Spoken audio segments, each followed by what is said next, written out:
মুসলমানি বা খাতনা করে আমাদের দেশে অনুষ্ঠান হয়, হয় কিনা?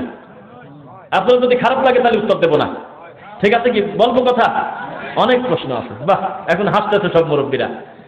মুসলমানি করা একটা ছোট লোকি কাম, যেহেতু সুন্নাহ বিরোধী কোরআন হাদিস থেকে কোনো প্রমাণ পাওয়া যায় না জন্মদিনে, মৃত্যুদিনে, তারপরে হলো এই খাতনা করে অনুষ্ঠান করতে হবে, এর কোনো ভিত্তি শরীয়তে যেহেতু নাই, এটা একটা অপরাধ। দুই, এর চাইতে বড় অপরাধ হলো ছোট লোকের বাচ্চার মতো চেয়ার টেবিল নিয়ে বসে থাক। তুমি কি আমার কাছে টাকা পাও?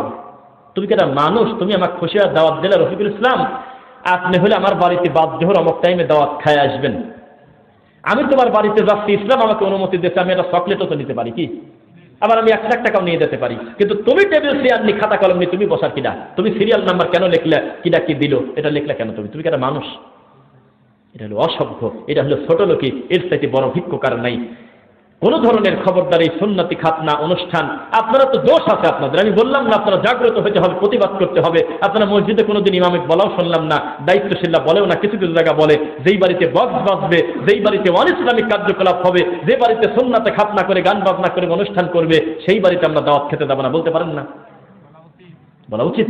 আল্লাহ তাআলা আমাদের এই সমস্ত ডে থেকে আমাদের বাঁচাক। হাক ডে আছে, র্যাক ডে আছে, কত ডে যে আছে তার হিসাব নাই। আল্লাহ তাআলা আমাদের এই ডে পূজা থেকে হেফাজত করেন। আমিন।